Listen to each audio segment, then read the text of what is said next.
प्यारे छात्रों, आइए अब हम आगे बढ़ते हैं कि संधारित्र की प्लेटों के बीच परावैद्युत पदार्थ की पट्टी प्रवेश कराई जाने पर संधारित्र की ऊर्जा में परिवर्तन।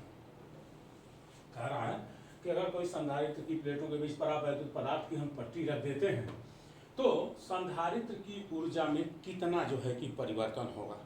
जैसे मान लिया जाए कि कोई संधारित्र है और इस संधारित्र की धारिता C0 है, इस पर जो स्टोरेज चार्ज है वो Q0 है और इन पर पोटेंशियल V0 है। तो जो एनर्जी होगी वह U0 equal to half C0 V0 square equal to half Q0 square by C0 के इक्वल होगी। पीछे आपने पढ़ा कि जो एनर्जी है U equal to half QV half CV square और half Q square by C होता है। तो उसी नियम कानून के तहत हमने मान लिया कि धारिता C0 है इनिशियल, पोटेंशियल V0 है और जो चार्ज स्टोरेज है उसमें मैक्सिमम वह Q0 है। बैटरी से जोड़ा गया होगा। अब यहाँ से दो कंडीशन है आपका। जो पहला कंडीशन है वो ये कि मान लीजिए इसको हम चार्ज करने के लिए किसी बैटरी से जुड़े हुए हैं, इसको चार्ज करने के लिए किसी बैटरी से जोड़ा गया है। अगर ऐसा आपने किया है तो दो चीजें हैं। एक कि जब इनकी प्लेटों के बीच में ये परावैद्युत पदार्थ आप रख रहे हैं जिसका परावैद्युत नियतांक K है, तब अगर बैटरी इन प्लेटों से जुड़ी रहती है तब इनके सिरों का पोटेंशियल नहीं बदलेगा और ऐसे कंडीशन में जैसे परावैद्युत पदार्थ की पट्टी आपने रख दिया तब इसकी एनर्जी मान लीजिए U है तो वो होगा हाफ CV0 स्क्वायर। देखिए परावैद्युत पदार्थ की पट्टी रख देने से इसकी जो धारिता है वो C0 से बदलकर C हो गई। पोटेंशियल बताया आपको बैटरी से जुड़ा है तो पोटेंशियल वही बना रहेगा, ये V0 हो गया। अब देखिए तो आप जानते हैं पीछे पढ़ा है कि C इक्वल टू KC0 होता है। ये वैल्यू यहाँ रख दिया जाए U equal to half KC0 V0 square, थोड़ा सा एडजस्ट कर लीजिए, K को इधर कर लीजिए हाफ C0 V0 स्क्वायर और ये C0 V0 स्क्वायर ये U0 है तो U इक्वल टू KU0। ये इतना ये दर्शा रहा है कि जैसे ही संधारित्र की प्लेटों के बीच में आपने परावैद्युत पदार्थ रखा तो ऐसी स्थिति में अगर बैटरी लगी रहती है तो जो इसकी एनर्जी है, जो इसकी पोटेंशियल एनर्जी है, वह potential energy initial potential energy की K गुनी हो जाती है। यानी जो पदार्थ आप रखेंगे जिसका परावैद्युत नियतांक जो है कि K है वह जितना ही अधिक होगा जो एनर्जी स्टोर्ड होगी वह भी उतनी ही अधिक होगी। एक केस ये है। दूसरा ये कि अगर बैटरी को हटा दिया गया तो जब बैटरी को हटा देंगे तो प्लेटों के बीच में जो चार्ज स्टोर है वह यानी जो सेकंड केस है आपका उसमें अगर बैटरी हटा ली जाती है यानी जो हमारा बैटरी है बैटरी को हटा दिया जाए, जैसे बैटरी को आप हटा देंगे बैटरी को हटा देने पर चार्ज वही बना रहेगा।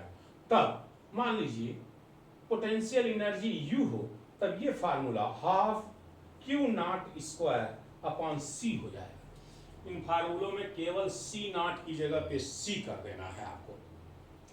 तब ये value U equal to half Q0 square KC0 U equal to half K half Q not square upon C not.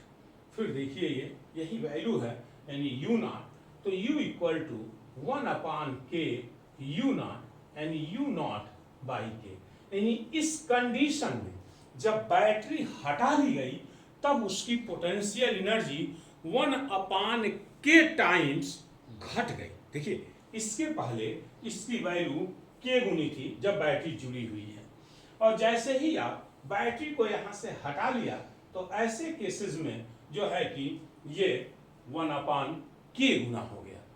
यानी फायदेमंद तो ये है कि बैटरी जुड़ी रहे, तो ऐसे कंडीशन में उसकी potential energy initial potential energy की के गुनी होगी, जहाँ के माध्यम का परावैद्युतांक है। और जैसे ही आप बैटरी हटा लोगे तो ऐसे परिस्थिति कंडीशन में चार्ज उस पर क्यू नॉट बना रहेगा, और जब चार्ज क्यू नॉट बना रहेगा तो इस कंडीशन इस स्थिति में उसकी जो पोटेंशियल एनर्जी होगी वह पोटेंशियल एनर्जी 1 अपॉन के टाइम्स घट जाएगी। आइए अगली हेडिंग पे चलते हैं। आवेशित समांतर पट संधारित्र की प्लेटों के बीच वैद्युत क्षेत्र में ऊर्जा घनत्व। समांतर पट संधारित्र की प्लेटों के बीच एकांक आयतन में जो ऊर्जा होगी उसे ही हम ऊर्जा घनत्व कहेंगे। यानी आपको एकांक आयतन में पोटेंशियल एनर्जी को कैलकुलेट करना है। मान लीजिए कि ये कैपेसिटर है और इस कैपेसिटर की जो धारिता है वो सी है, इनके सिरों पर जो पोटेंशियल है वो भी है, तो ऐसे कंडीशन में U equal to half C V square के इक्वल होगा। अगर हम कहते हैं कि इन प्लेटों का क्षेत्रफल A है, प्लेटों के बीच जो माध्यम है उसका परावैद्युतांक K है, तो ऐसे कंडीशन में जो C है वह K epsilon 0A by D के इक्वल होगा। अगर एयर मानेंगे तो K हट जाएगा, C equal to epsilon not A by D हो जाएगा। तो ये आपके ऊपर है, चाहे जैसे इसको एडजस्ट कर लीजिए। ये वैल्यू यहाँ रख दें तो U इक्वल टू हम एयर के लिए करते हैं या रहने दीजिए ऐसे ही, जो है कि half K epsilon not A by D into V square.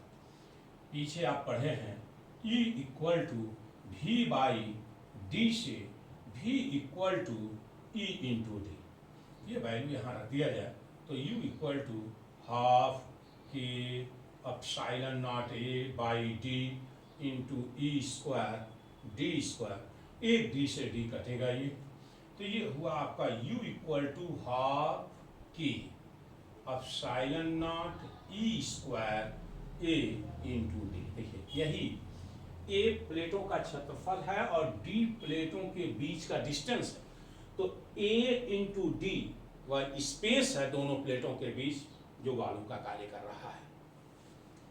इसको यहाँ डिवाइड कर दीजिए तो इस कैपेसिटर के एकांक आयतन का जो स्थितिज ऊर्जा है वो निकल के आ जाएगा U equal to U upon A into D equal to half K epsilon not E square जाएगा। फिर देखें आप तो for air K equal to 1 U equal to half epsilon not E square. तो जो एकांक आयतन की स्थितिज ऊर्जा है कहाँ, तो संधारित्र की प्लेटों के बीच में वह वैल्यू निकल करके आ गई आपकी half epsilon not E square के इक्वल जो है कि इस तरह से कहीं कुछ करना नहीं है आपको इस हेडिंग के लिए, तो समझ लीजिए कहीं कुछ नहीं करना क्योंकि ये आप पीछे बढ़े हाफ सी भी स्क्वायर। अब संधारित्र की जो धारिता होगी वह C equal to K epsilon not A by D. आप चाहें तो यहाँ कह सकते हैं कि for air C equal to epsilon not A by D, यही रख लीजिए। आगे चल के कह दीजिएगा कि अगर उनके बीच के माध्यम का परावैद्युतांक भरा हो तब वैल्यू K गुनी हो जाएगी, आपके ऊपर है, चाहे जैसे इसको सॉल्व कर लीजिए। ये वैल्यू हो गई, जैसे C का मान रखेंगे E बराबर V बाई डी से V equal to E into D हो गया, U equal to half K epsilon not A by D into E square D, ये वैल्यू निकल करके आ गई। इस तरह से जो है कि हम U की वैल्यू निकाल लिए, A इंटू डी को इधर डिवाइड कर दीजिए तो U इक्वल टू यानी स्मॉल u यह ऊर्जा घनत्व है। एकांक आयतन की ऊर्जा संधारित्र की प्लेटों के बीच एकांक आयतन में संचित ऊर्जा को ही हम ऊर्जा घनत्व कहते हैं। और इस तरह से U की value half epsilon not E square के जो है कि इक्वल हो गई। इसके बाद वान डे ग्राफ जनरेटर है।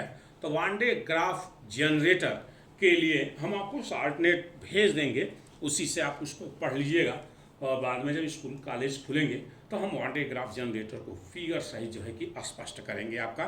फिलहाल थोड़ा बहुत हम आपको इसके बारे में बता दें कि वान डे ग्राफ जनरेटर जो है कि ये वान डे ग्राफ एक वैज्ञानिक का नाम जो 1931 में एक ऐसे स्थिर वैद्युत जनित्र की रचना की जिसकी सहायता से अति उच्च विभव, इसका अर्थ है कि 10⁻6 वोल्ट की कोटि का लगभग इस आर्डर का पोटेंशियल जो है कि उत्पन्न किया जाता है। यानी बहुत अधिक वोल्टेज हुआ ये 10⁶ लगभग 10 लाख वोल्टेज जो है कि ये क्रिएट करने के काम जो है कि आता है।